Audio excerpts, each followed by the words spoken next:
सधैँ घाउहरू चहराइरहने धमिलो धमिलो मन बोकेर अमिलो अमिलो मन बोकेर चिसो चिसो मन बोकेर रित्तो रित्तो मन बोकेर घायल घायल मन बोकेर अचेल म सुन्ने गर्छु इच्छा पत्र मनको म अमन अमन हुन चाहन्छु म बेमन बेमन हुन चाहन्छु म अमन अमन हुन चाहन्छु म बेमन बेमन हुन माइकले मलाई अलिकति डिस्टर्ब गरेकै हो मान्छे भन्दा पर हामी कहाँ जान सक्छौँ र मलाई एकचोटि हाम्रो दिनेश भाइले भनेको कुरा सम्झन्छु मान्छे नभएको ठाउँमा त गएर हामी कोसँग कुरा गर्ने जब सेयर गर्ने कोही मान्छे छैन भने तर अचेल जतिखेर पनि मलाई सबैभन्दा दुख्ने वस्तु भनेकै मान्छे हो अनि अचेल छातीभरि मान्छे दुख्न थालेको छ हरेक बिहानी अचेल मृत्युका सन्देश बोकेर सङ्घारभरि पोखिन्छ हरेक बिहानी अचेल मृत्युका सन्देश बोकेर सङ्घारभरि पोखिरहन्छ हरेक साँझ अचेल आशंका भय बोकेर आँगनभरि सुसाइरहन्छ जिन्दगी अचेल जिन्दगी होइन युद्धका मैदान भएका छन् मान्छे अचेल मान्छे होइन रणभूमिका योद्धा बनेका छन् कुनै पनि बेला जिन्दगी राइफलहरूमा अनुवाद हुन सक्छ कुनै पनि बेला जिन्दगी बीच बाटोमै अपहृत हुन सक्छ कुनै पनि बेला जिन्दगी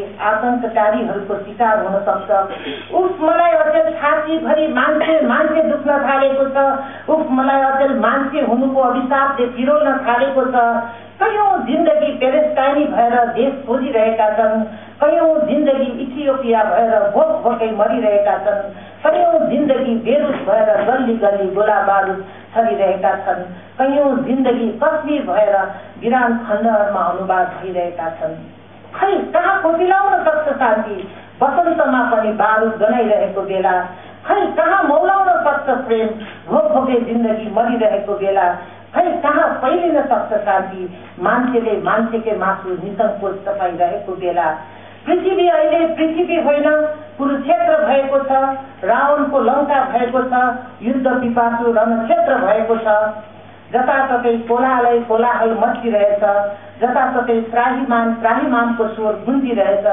जताततै मृत्यु मृत्युको गन्ध फैलिरहेछ खै किन बिर्सेका होलान् मान्छेहरूले सबैका रगत रातै हुन्छ भनेर खै किन भुलेका होलान् मान्छेहरूले अदम्बरी कोही हुन्न भनेर अदम्बरी कोही हुन्नन् भनेर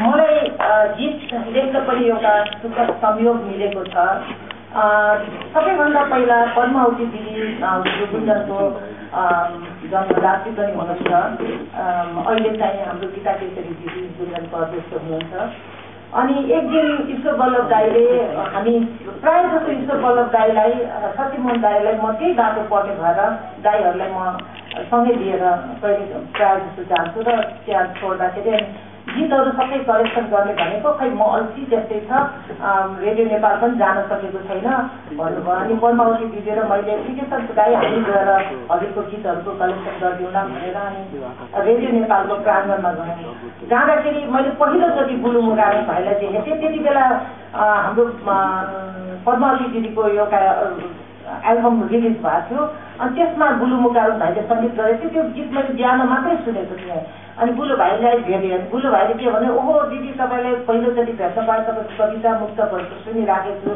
तपाईँले गीत पनि अवश्य लेख्नुहुन्छ होला मेरो यो राष्ट्रिय गीत अहिले सम्मेलन हुँदैछ त्यसमा एउटा गीत लेखिदिन्छ दिदी भनेर उहाँले सहजै भन्नुभयो र मैले गीत चाहिँ कहिले पनि लेखेको थिएन र मैले भने भाइलाई तपाईँले भनिहाल्नुभयो म घर गएर सोच्नुला भनेर अनि त्यसपछि मैले पहिलो गीत लेखेँ जुन गीत चाहिँ के अरे राष्ट्रिय गीत सम्मेलनमा सर्वोत्कृष्टमा पर्यो पहिलो गीतै अनि त्यो गीत चाहिँ रेडियो नेपालले के भन्छ रेकर्डिङ गरिदिने पनि प्रावधान रहेछ र जुन गीत बुलुमुगारणको सङ्गीत र उषाको किरण अधिकारीको शब्द छ त्यसमा मैले मेरो गीत आल्बममा समाविष्ट गरेको छु अनि त्यसपछि बोल चाहिँ म वाचन गरेर सुनाउने चाहन्छु नेपाली तिम्रो छातीमा देश दुख्छ कि दुख्दैन मुटुमा तिम्रो पुर्खाको रगत बग्छ कि बग्दैन पसिना बगाई एकजुट भई हामीले हिँड्नु छ,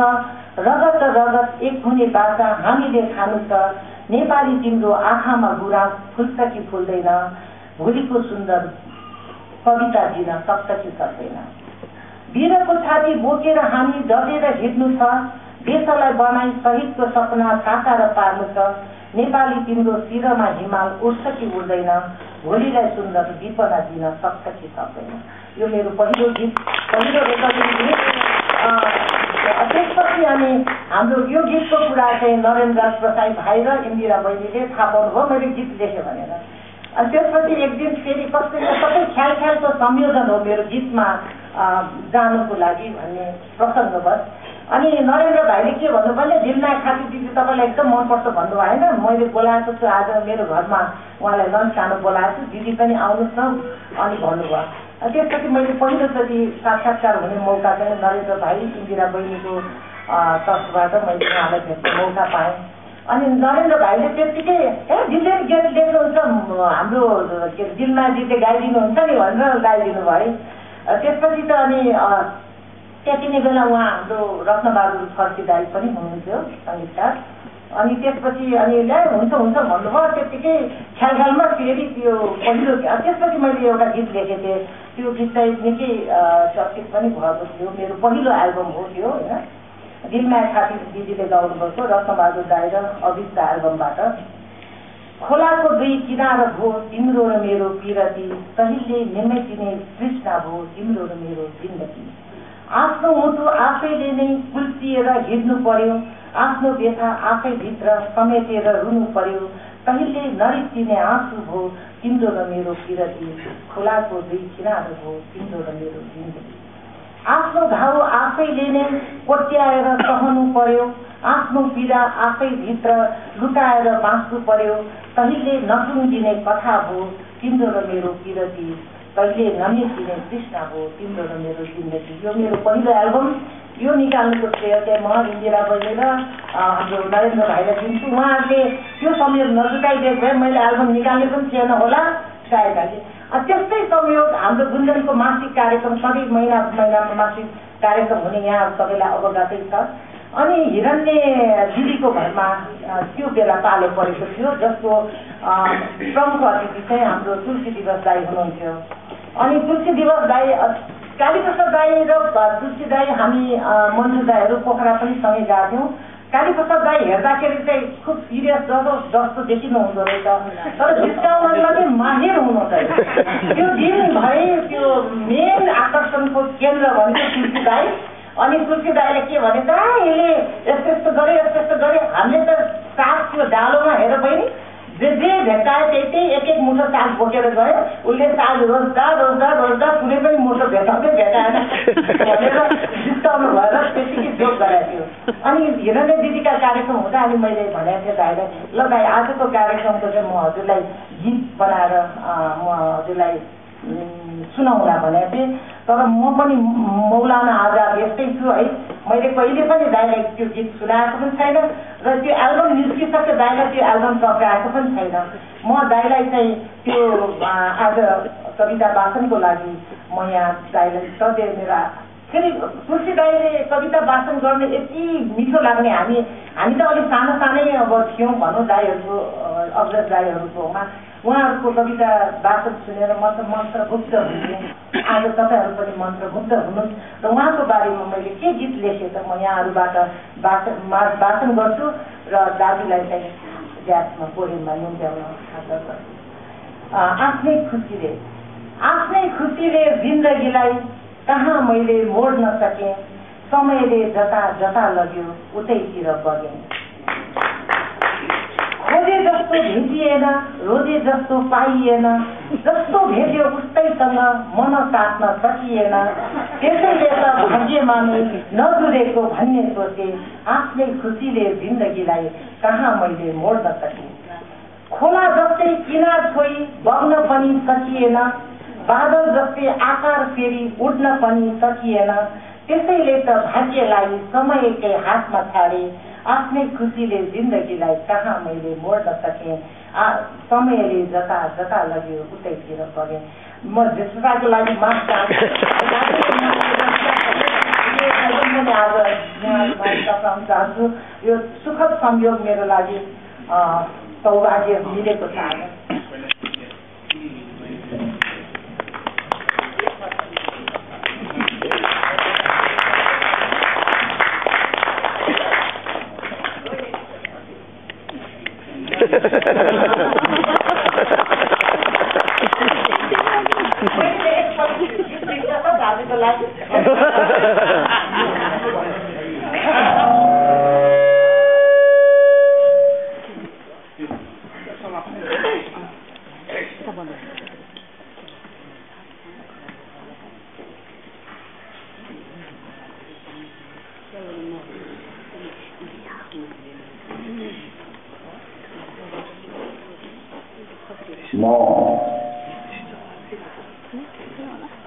उषा शेषनजीको अनुरोधलाई सिरोपर गर्दै उहाँले नै भन्नुभएको अनुरोध गर्नुभएको कविता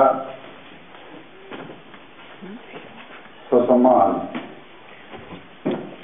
वाचन गर्छु।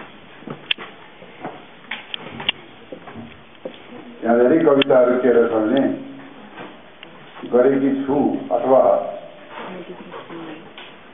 उहाँले आफैले लेखेको हुनाले धेरै जस्तो कविताहरूमा कहीँ न कहीँ गरेको छु भएको यस्तै धेरैहरू आएको छ, तर यो कवितामा चाहिँ त्यो छैन। सायद त्यसैले कवि साथीहरूले मलाई यो कविता वाचनको निमित्त अनुरोध गर्नुभएको होला। म कृष्णको प्रतीक्षा गरिरहेको छु। हामीले बन्द पिजडाभित्र कुदिएर कुनै बेला एउटा मिठो सपना देखेका थियौँ।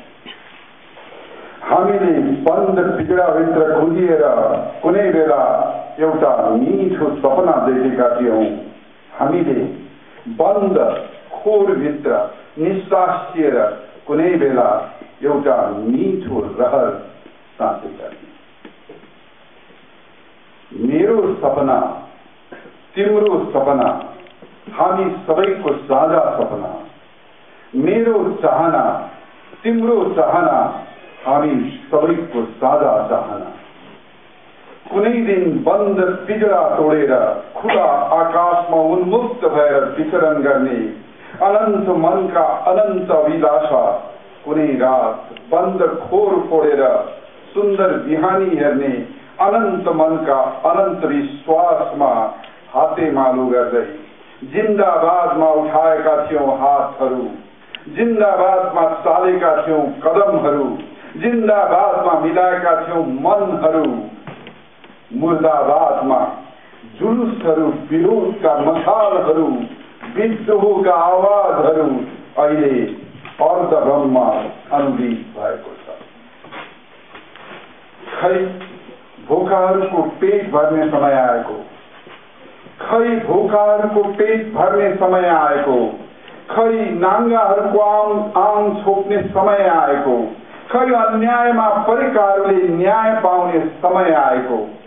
के दुर्योधनहरूको कुटिल चालमा समय धराशायी भएको छ? के शकुनीहरूको कपटी खालमा समय पराजित भएको छ?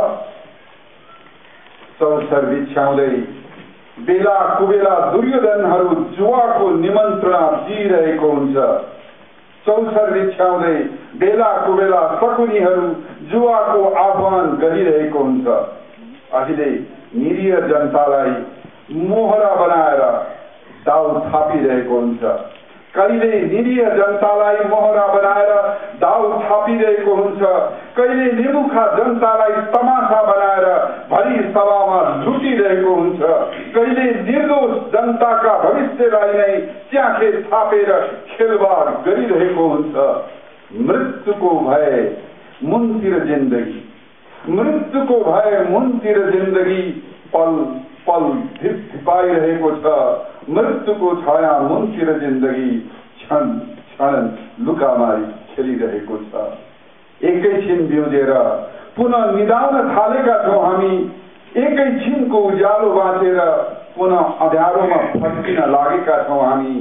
उज्यालोको प्राप्तिका लागि उठेका हातहरू, उज्यालोको प्राप्तिका लागि चालेका कदमहरू, उज्यालोको प्राप्तिका लागि थापेका छातीहरू, उज्यालोको प्राप्तिका लागि बगेका रगतहरू, उज्यालोको प्राप्तिका लागि बजेका नगराहरू, उज्यालोको प्राप्तिका लागि फुकेका शङ्ख ध्वनिहरू, त्यसै खेर जान्दिनु हुन्न भनेर आस्थाहरू अझ मर्न दिएको छैन। व्यर्थै जानु दिनुहुन्न भनेर विश्वासहरू अझै ढल्न दिएको छैन। आफ्ना सबै स्वार्थहरू त्यागेर अरूका लागि बलिदान गर्ने भीष्महरू अझै कहीँ भेट्टाउँछु कि भनी जिन्दगीका मोडहरूमा भौतारिरहेको छु। गाण्डीवधारी मन बोकेका अर्जुनहरू कतै फेला पर्छन् कि भनी सम्भावनाका उज्याला क्षितिजको खोजीमा हिँडिरहेको छु। पाञ्चजन्य शङ्ख फुकेर नयाँ युगको घोषणा गर्ने अवतार भएर अवश्य कोही आउनेछ भने म कृष्णको बाटो हेरिरहेछु, म कृष्णको प्रतीक्षा गरिरहेछु।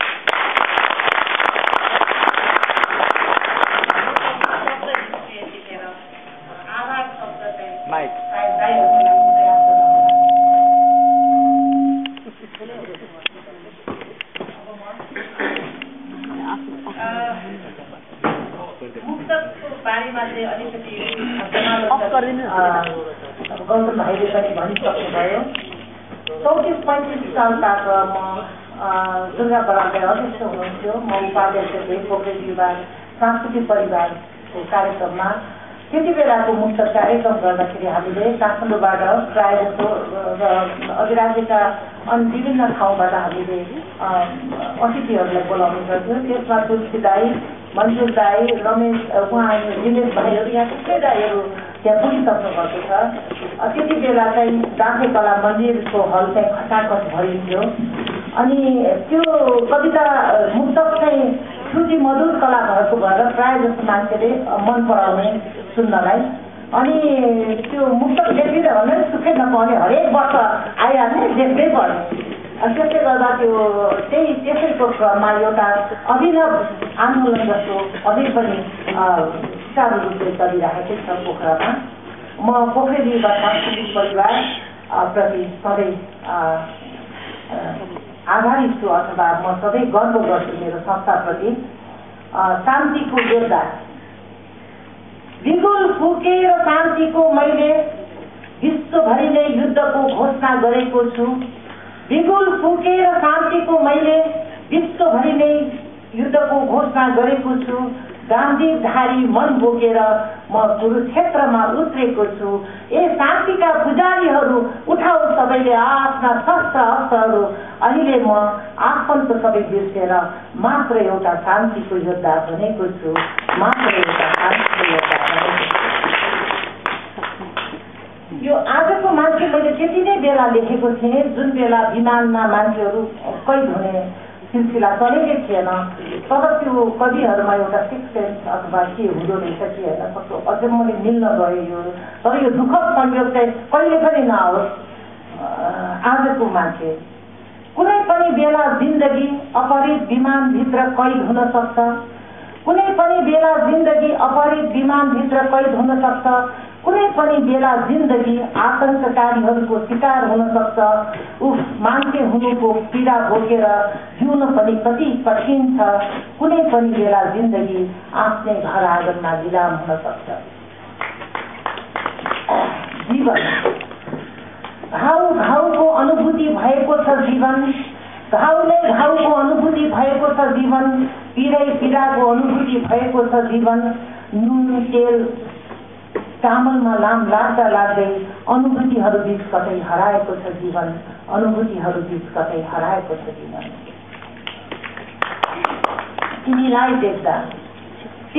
देख्दा अनायासै एउटा सपना चलमलाइदिन्छ। तिमीलाई देख्दा अनायासै एउटा सपना जन्मलाइदिन्छ, बन्द मनका ढोकाहरू अनायासै उफ्रिदिन्छ, रोक्न खोज्दा खोज्दै पनि किन यी आँखाका बाँधहरू पनि त्यस्तै भत्किदिन्छ, यी आँखाका बाँधहरू पनि त्यस्तै भत्किदिन्छ। पथमा उभिन्छु म भावहीन र मूल्यहीन, पथमा उभिन्छु म भावहीन र मूल्यहीन, देखिन्छन् सबै अनुहारहरू अस्तव्यस्त र जीवनहीन, यस्तो लाग्छ यो पृथ्वी गति पाएर पनि अस्तित्वहीन, गति पाएर पनि अस्तित्वहीन। मलाई मेरा प्राय जस्तो गुन्जनका हाम्रा 12 जना संस्थापक सदस्यहरू हुनुहुन्छ र बाँकी अहिले 24 जना आजीवन सदस्यहरू हुनुहुन्छ र मेरो दिदीहरूले जहिले पनि मलाई प्रश्न गर्छ, तिमी यति सुखी छौ, तिमीलाई देख्दा क्या सन्तोष छ जस्तो लाग्छ, तर तिम्रो कविताहरू हेर्दा चाहिँ एकदमै त्यसको ठिक विपरीत देखिन्छु। तिमीले मान्छेलाई हेर्दा र कविता हेर्दा उहाँले त दिनदिनै म कस्तो छु पनि देख्नु भएको छ, म कस्तो प्रकारको मान्छे पनि देख्नु भएको छ, तर मेरो कवि व्यक्तित्व चाहिँ नितान्त देख्दै, किनभने मलाई भोगेका सुखले भन्दा नभोगेका पीडाहरूले बढी म छोइन्छु, बढी आन्दोलित हुन्छु र म तिनै सबै दिदीहरूलाई, तिनै सबै मेरा सहकर्मीहरूलाई म यो उहाँहरूको जवाफमा लेखेको मुक्तक सुनाउन चाहन्छु। विश्व व्यथा। मुटुभित्र कहिले देश दुखी रहन्छ त कहिले विदेश दुखी रहन्छ, मुटुभित्र कहिले देश दुखी रहन्छ त कहिले विदेश दुखी रहन्छ, आए दिनका समाचारले मन भोकमरी आतंक प्रदूषण र वातावरण दुखी रहन्छ।